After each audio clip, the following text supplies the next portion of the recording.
Hello, this is Chai Lu, and this is the Lab 11. We're going to look at development. So, in the last lab, we talked about the effectiveness of various hand sanitizers compared to just hand washing.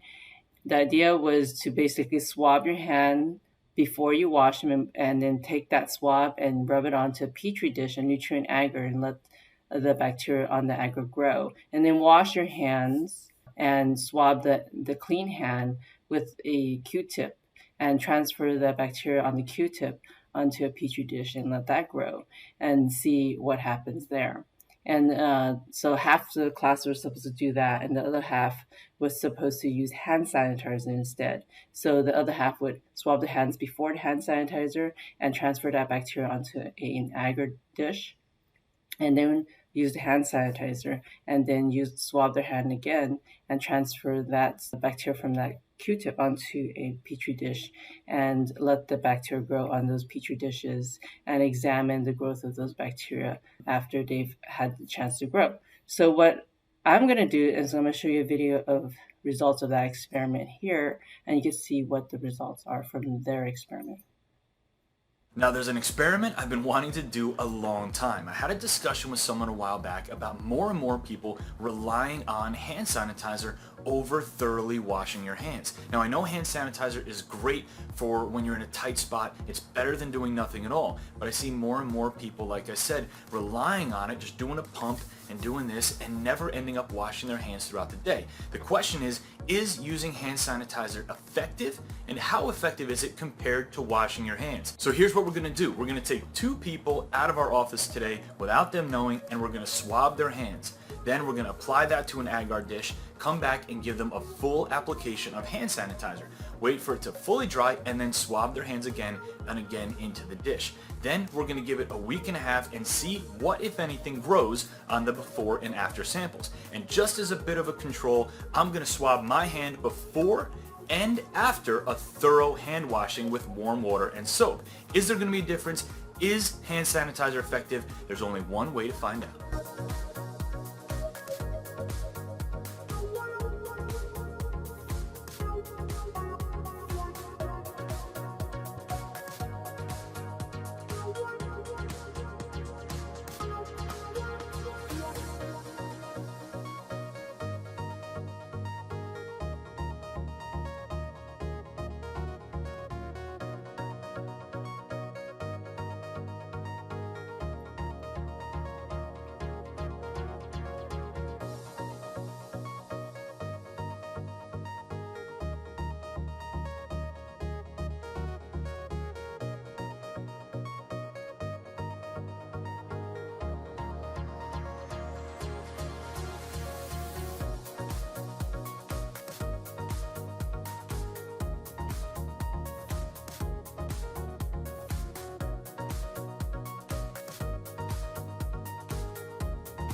So let's take a look at the results. This is Christina's sample before she used the hand sanitizer. This is Christina's sample after she used the hand sanitizer. This is Andrew's sample before he used the hand sanitizer. This is Andrew's sample after he used the hand sanitizer. So as a comparison, let's see how good old-fashioned hot water and soap does. This is my sample before I washed my hands with soap and water. And this is my sample after I washed my hands with soap and water. Now as a summary, this is Christina's sample before hand sanitizer, and this is a sample after she used the hand sanitizer. That was surprising and honestly a little bit gross. I know hand sanitizer, like I said in the beginning, is better than doing nothing at all. But I think myself and definitely the employees here are going to be relying on washing their hands more and taking more trips to the sink and throwing those hand sanitizers to the side. Thank you guys for watching very much. If you have any suggestions for future experiments, let me know. This was a fun one, a gross one, but a fun one. Okay, so as you can see from that video, by looking at the before and after plates, that there were less bacterial colonies after using hand sanitizer and washing the hands, but washing the hands may be just as effective, if not maybe even more effective than using hand sanitizer. So it's important to wash your hands thoroughly, at least 20 seconds, like that guy showed, and to get rid of the bacteria in your hand as much as you can. Now you can fill out table 11-2. And here's 11-2 right here. On the first column, you're going to look at the Petri dishes. The first Petri dish you're going to look at is before washing hand, and after washing hand is the second Petri dish. You do not need to count the number of bacterial colonies, but what we want you to do is indicate if there are more or less colonies on this plate, the before hand washing plate, compared to the after hand washing plate. And we also want you to indicate if there are more or less colonies in the after hand washing plate compared to the before hand washing plate. That means if there are more colonies on the before hand washing plate, you circle more. And if there are less colonies after washing your hand, you write less. Now we're going to look at flowering plants. As you remember from the last lab, flowering plants are angiosperms. And angiosperms are categorized into two main groups. There are the monocots and the dicots. Okay, the monocots are a monophyletic group, meaning this group includes its ancestors and all its descendants. The dicot is not a monophyletic group. It can be broken down into 7 groups, the biggest of which is the eudicots. And so we're going to look mainly at the monocots and eudicots today. And there are certain characteristics associated with the monocots and as well with the eudicots. Okay, and we're going to look at some of these characteristics. First, we're going to look at development. In the monocot seed, as shown here in the corn plant, the monocot seed has one cotyledon. Okay, the cotyledon provides nutrients for the developing embryo, whether it's from the endosperm or from the cotyledon itself. In monocots, one cotyledon sprouts from the ground. Okay, and that's different from eudicots, which has 2 cotyledons that sprout from the ground. And an example of a eudicot is a lima bean. You've probably seen a lima bean in lab in the past, and you see the embryo from the lima bean and also the cotyledons from that lima bean. It kind of looks like this.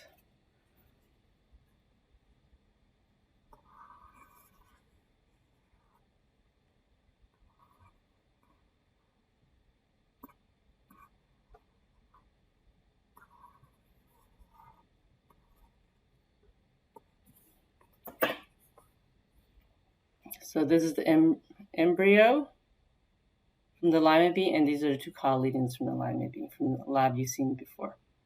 Okay, another difference we're going to look at is leaf venation. Okay, and so here is a monocot's leaf, and you could see that both fold in half. The monocot leaf and dicot leaf can be folded in half, but the veins for the monocot and dicot leaves differ. In the monocot leaves, the veins are parallel to the central part of the leaf, whereas in dicots, they have net-like veins here. So that's another difference. And another difference between monocots and eudicots is the arrangement of the vascular bundles. Okay, so vascular bundles are shown here. Each of these green, yellow bundles are vascular bundles. Okay, the xylem is shown in green right here, and it transports water and mineral. The phloem is shown in yellow right here, and it transports sugar. They're bundled together to form a solution, sugar water. to help transport the material. And if you look at a eudicot, the vascular bundles are arranged as a ring of bundles close to the periphery. And if you notice, all the green, all the xylem is toward the center, whereas the yellow, the phloem's toward the outside. And the plant has evolved that way to kind of protect the xylem. The vascular bundles of monocots are scattered throughout the plant. And so monocots include Joshua trees and palm trees. They're not true trees in the sense that they don't really make wood. If you look at the mature stem of a Joshua tree or palm tree, you don't see the rings that you normally see in wood. But you would see the rings in more mature eudicot trees. And that's because of these vascular bundles. When in these more mature plants, as these vascular tissue divides to produce more phloem and more xylem every year, it's going to produce an extra ring. Okay, and that's a result of growth of an extra layer of xylem. The xylem tissue is reinforced with lignin to make it stronger and make the stems woody. And you could count a ring for every year that a tree has lived in these eudicot stems that are more mature. Okay. So another difference between monocots and eudicots are flower parts. Okay. In monocots, the flower parts, like the petal here, appear in multiples of 3. So you count 1, 2, 3, and there's 1, 2, 3 right here. Okay, that's a multiple of 3. In dicot, the flower parts are in multiples of 5 or 4. There's 1, 2, 3, 4, 5 petals here, which is another difference between the eudicots and the monocots. But even knowing that information, sometimes it's hard to classify plants because the flowers make it difficult to classify. For example, this is a sunflower here. And these look like petals, but these are false petals, actually. The flower of the plant is inside here. Each one of these is a flower of a plant. And when they get fertilized, they will become the fruit. Okay, the sunflower seed itself is a fruit. It's actually considered a dry fruit and it's categorized as an achene. Okay, and so here's another example of flowers that make it difficult to classify them. And these here look like petals, but they're actually leaves. Okay, and the flowers are here. So it's not easy to classify plants by just looking at the flowers sometimes. Okay, now let's look at monocots a little more and dicots, and you'll be drawing some parts of monocots and dicots. So here you have examples of monocots. There's corn, grass, tulip, lily. These are all examples of monocots. And as I mentioned, the characteristics of monocots are listed here as well. They have one cotyledon that will sprout, and they will have petals in multiples of 3, in this case sepals in multiples of 3, net-like veins, and their vascular bundles are scattered throughout the young stem. Okay. And then dicots differ from monocots. These are eudicots mainly we're looking at. Let me write that in. Eudicots.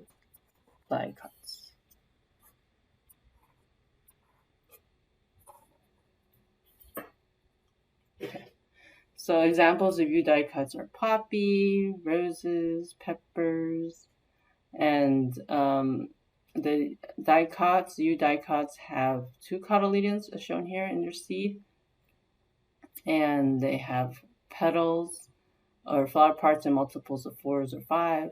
They have net venation, net-like veins, and they have vascular bundles that's arranged around a ring. And when those vascular bundles divide to produce new xylem and phloem, every year you're going to get a new layer of xylem, which is dead at maturity, and it's going to form the rings of the mature stem.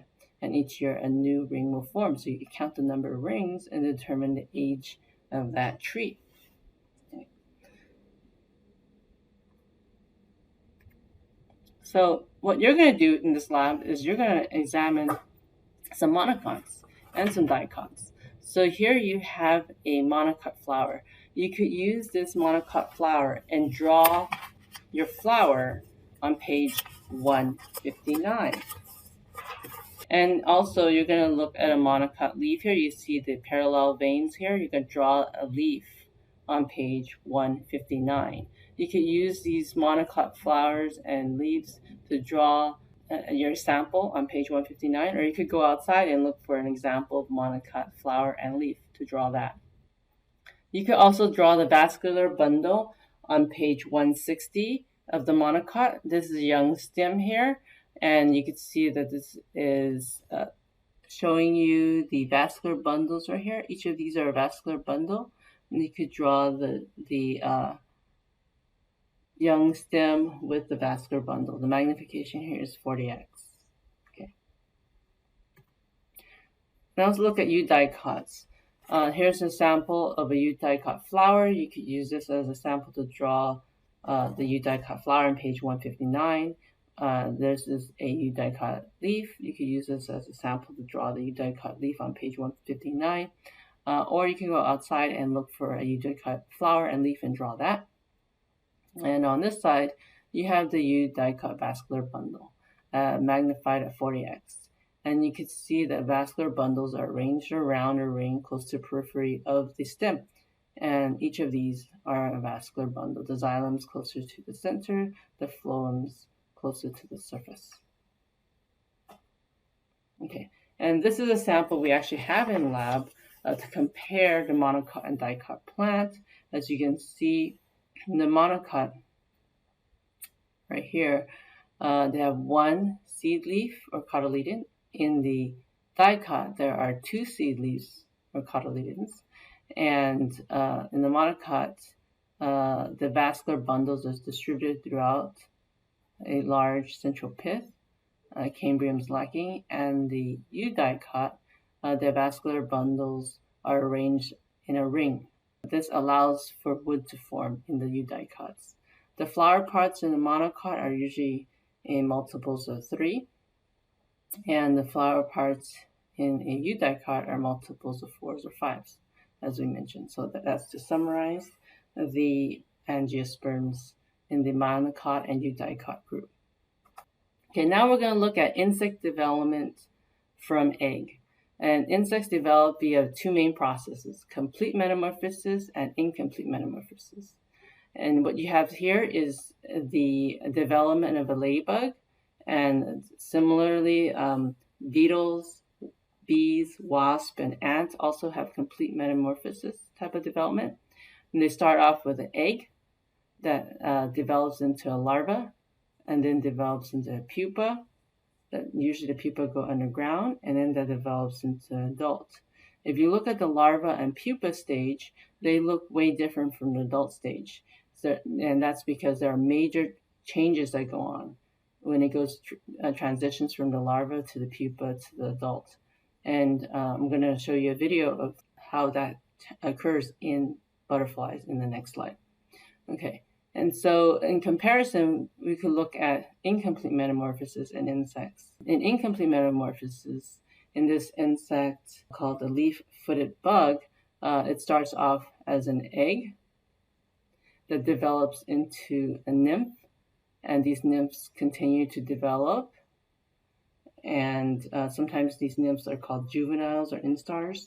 And then from the more mature nymph stage, it's develops into adult. And sometimes the only difference between the juvenile and adult is the adult has wings. So this adult has wings compared to the juvenile or the nymphs. Okay, now if you look closely at these nymphs, they kind of look like a miniature adult. And so that's what you see in insects that go through incomplete metamorphosis. The nymph stage or the juvenile stage consists of organisms that kind of look like the miniature adults. Whereas in complete metamorphosis, the larva and pupa stage look way different from the adults. Okay, and so what you're going to do is on page 162, you're going to draw and label insects with complete metamorphosis, and you're going to label egg, larva, pupa, adult. and an insect with incomplete metamorphosis and label the eggs, nymphs, adults. Okay, you can use these examples here, or you could Google an example and draw an insect that goes through complete metamorphosis and incomplete metamorphosis and label the stages listed here. As I mentioned earlier, insects like butterflies go through complete metamorphosis. The adult looks way different from the larva or pupa. And here's the egg right here. Okay, and they look different because there are major changes that's going to occur as the insect goes from one stage to another. And you're going to see that in this right here. As you can see in that video, the butterfly makes major transformations in its body as it transforms from the pupa to the adult stage. The pupa is also known as the chrysalis, and that will basically develop into the adult. Okay, next we're going to look at sea urchin reproduction. Okay, and so sea urchins use what's called external fertilization. So they release sperm into the water, and another sea urchin will release egg, and the sperm will fertilize egg in the water. So that's external fertilization. This is also called specifically broadcast spawning. Certain environmental cues signal a sea urchin to release gametes, and then that will signal more sea urchins to release gametes. And when there are egg and sperm in the water, they will fertilize each other and produce more offspring. All right, so in this lab, we normally would stimulate the production of sperm in male sea urchins and stimulate the release of eggs in female sea urchins. And the way we do that is we'll take the sea urchin and turn it over to see the oral side. There's the aboral side. Oral side is where the mouth is, and inject potassium chloride in there. Injecting potassium chloride would stimulate the release of sperm in males, and they're released in 5 pockets because sea urchins have pentaradial symmetry. It's hard to see it from here, but they have pentaradial symmetry just like sea stars. They're in the same group. And then when you inject KCl, potassium chloride, into the female will be stimulated to release the eggs. The sperm is white in color, like milky color, and the egg is orange in color. Okay, and then the sperm will be collected, the egg will be collected, and that can be used in the fertilization experiment. And so what you have here is basically eggs been added to a depression slide, and to that sperm is added also. So these little dots here are the sperm, and the sperm is trying to fertilize the egg right here. And the egg really only wants one sperm to fertilize it, so that has the proper number of chromosomes in the fertilized egg. So there are really 2 ways to prevent 2 sperms from fertilizing 1 egg. And after 1 sperm fertilizes the egg, a chemical is released to prevent more sperm from fertilizing the egg while it tries to develop a fertilization envelope right here. Once the fertilization envelope develops, that will prevent other sperms from fertilizing the egg also. Chemical response to fertilization to prevent other sperm from fertilizing it acts faster than the fertilization membrane. The fertilization membrane could take potentially 30 seconds to develop. An analogy would be like if you didn't want an invader coming into your home and you see someone coming in, the door's open, you could spray them a pepper spray to kind of deter them, and it'll take you some time to close the door. Okay, so this is kind of like the pepper spray and with the chemicals, and this is kind of like closing the door with the fertilization membrane. Since we can't do the experiment today, what I'm going to show you is a video on sea urchin spawning and fertilization. So they're going to inject KCl into the sea urchins to induce the sea urchins to release gametes, collect the gametes, and combine them to demonstrate fertilization. Okay. You will now see the process of fertilization in vivo thanks to the sea urchins provided for you in this laboratory. Some of the developmental life stages of the following young larva can be viewed using the following procedure. Place the sea urchins in specimen dishes containing enough seawater. Inject 0.5 milliliters of 0.5 molar potassium chloride on each side of the mouth located on the oral side of the sea urchin. You do not have to inject them too deep. Keep in mind that sea urchins have a nervous system and they are capable of feeling pain, so please handle them properly. The potassium chloride allows for the release of gametes from the gonopores located on the umbral side of the urchin. If a white fluid is released, then you will know it is sperm. Collect the fluid with a pipette and store it on ice in a plastic tube. When finished, place the pipette in biohazardous waste. Keeping the sperm on ice will slow down metabolic activities and keep the sperm in good condition for the upcoming fertilization process. If a reddish fluid is released, then you will be dealing with eggs. Collect the fluid with a pipette and place it in a 100 milliliter beaker containing some seawater. When finished, place the pipette in biohazardous waste. Place 1 drop of seawater containing eggs on a glass depression slide. You do not need to put a cover slip on it. Now you're able to look at an egg under the microscope. Observe its different parts, such as the cell membrane, cytoplasm, and nucleus. Now dilute the sperm in seawater by placing 2 drops of sperm and 10 milliliters of seawater in a small beaker. Place 1 drop of the sperm solution onto your depression slide containing the eggs. You can now view the fertilization process under the microscope. Observe the sperm and the egg. Cell division starts with the first cleavage where the zygote splits into 2 cells approximately 90 minutes after fertilization. After another hour, the second cell division starts in 4 cells and division continues to form 8 cells, 16, and on to the 128 cell blastulus stage, approximately 1 day after the egg was fertilized. When you are finished with the lab, put the sea urchins in the seawater container labeled used. The used sea urchins will be returned to the sea. Okay, so that's something we would have done in labs, and therefore it's demoed here. Okay, and then this next video I'm going to show you, basically I'm going to show you the sea urchin egg right here that's unfertilized, become fertilized to form the fertilization membrane. Remember, there are 2 signals to prevent double fertilization or fertilization by 2 sperms of this egg. Okay, and 1 is the chemical signal released by the egg, and 2 is the fertilization membrane. So here you go.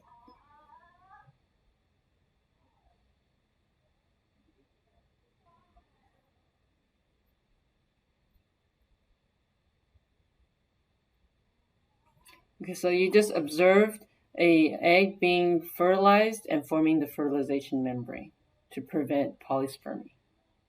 Okay, so what we would want to look at here is factors that can affect sea urchin fertilization. So sea urchins are found in the ocean and found in tide pools and found in areas where the salinity could change depending on how much water there is. Sometimes the pH can change depending on if there's, in the East Coast, there's acid rain that can affect the pH of water. With more carbon dioxide in the air, some of that carbon dioxide could get into the water, forming carbonic acid that could lower the pH of the water, and that could affect fertilization of the sea urchins. There are other animals living in the areas where the sea urchins live, and these animals sometimes release ammonia waste. Those levels could change, and when ammonia levels change, that could affect fertilization of sea urchins. And temperatures may vary through the course of the year, and that may affect sea urchin fertilization rate. And in this lab, what we normally do in fall, because the sea urchins are readily available and basically they tend to produce eggs and sperm that fertilize better in the fall than in the spring. We would have this lab conducted in the fall, but spring, because it's harder to harvest good eggs and sperm for this experiment, we're not going to do this experiment for the spring. But normally what would happen is in the fall, we would get fertilization rates of 90 to 100%. So 90 to 100% of the eggs will be fertilized. In the spring, when it's warmer, actually the fertilization rate decreases. We get about 75% fertilization in the spring. So definitely temperature could affect fertilization. Okay, and when we run this experiment at pH 2, a lower pH, that really affects fertilization. At pH 2, you don't see any fertilization. And to test for ammonia, we would add ammonia to the egg and sperm and see that with added ammonia, there's a slight decrease in fertilization, but not that much. So the animals, the sea urchins, don't seem to be that affected by the ammonia. Okay, and so those are kind of the results of the experiment. But because we couldn't really get a good sperm and egg from the sea urchins we obtained, we're not going to show the results of those experiments here. Okay. Because we weren't able to get good sperm and egg from the sea urchins, we are not able to demo that experiment, and you will not have to fill out table on page 160, and you do not need to answer question 2 on page 163. Okay, so we talked about, and I showed you fertilization of a sea urchin egg. And so now we're going to look at sea urchin development. Okay, so this is an unfertilized egg, and this is a fertilized egg. So sperm has fertilized the egg. You can see the fertilization membrane here. And this fertilized egg is going to develop, and then it's going to divide. Okay, you can see this is the result of the first division. You see 2 cells here. But what you're seeing is these 2 cells combined equal about the same size as 1 cell. And that's because when the fertilized egg divides, it'll go through cell division, but it doesn't really grow. So remember the cell cycle, there's the G1, S, and G2, and then mitosis, right? So there's not really much of a G1 or G2 because the cell's not really growing. The DNA is dividing during S phase, and mitosis is occurring because the nucleus divides, but there's not much growth here. So as in the early stages of sea urchin development, there's cell division, but not much cell growth. Later, you're going to see the second cell division, where the cells grow from 2 cells to 4 cells. And then this is going to continue on. About 6 hours later, you're going to get a blastula, which is a hollow ball of cells. So what you have here after a number of cell divisions is a blastula. Okay, and all these cells have divided but not really grown.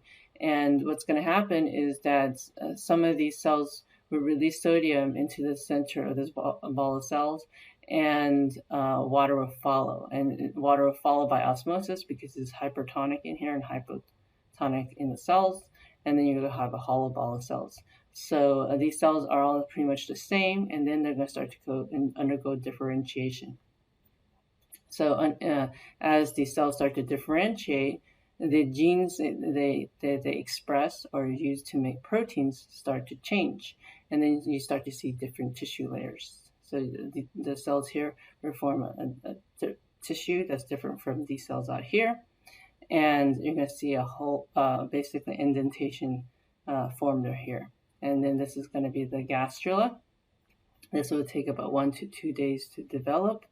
And this opening here will become the anus in sea urchins. And that's the same for humans, because both are deuterostomes. That means mouth second, anus first. Okay, and this is different from grasshoppers, where this will become the mouth. Those are protostomes. Okay, and so this is the gastrula stage of the sea urchin development, which is similar to the development in humans, but not exactly the same. All right. And then from there, they're going to move on and develop into the Pluterus larva. Okay, you can see in the Pluterus larva, there is what's called pentaradial symmetry around 5 axes. You can't see the 5th one, but there is pentaradial symmetry, just like there is in other echinoderms. Okay, and you can see that here, and eventually they're going to develop into the sea urchin shown here. So now you're going to look at sea urchin development. Okay, and these pictures were taken from slides in lab. You can see that when the egg here is fertilized with these little dots here that are sperm. You get the fertilization membrane form, indicating that you have a zygote right here. And then the zygote is going to divide in a process called cleavage, where the cell divides but doesn't really grow to form the 2-cell stage, and then divide again to form the 4-cell stage, and then it's going to keep on dividing until you have a hollow ball of cells called the blastula. Here are the cells out here, and you can see there's a little hollow inside, or there's fluid in here. And then you start to see that the cells start to differentiate, and a gastrula starts to form. Okay. And a cavity forms right here, and this makes the gastrula.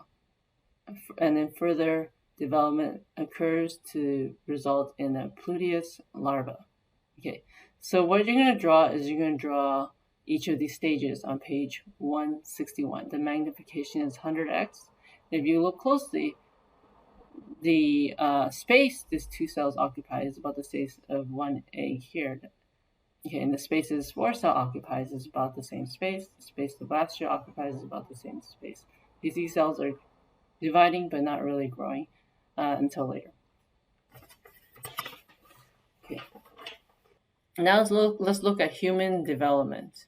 It starts with the oocyte being released, and if sperm is around, the sperm will fertilize the egg, and the fertilized egg, also called the zygote, will go through the first cleavage event to produce 2 cells.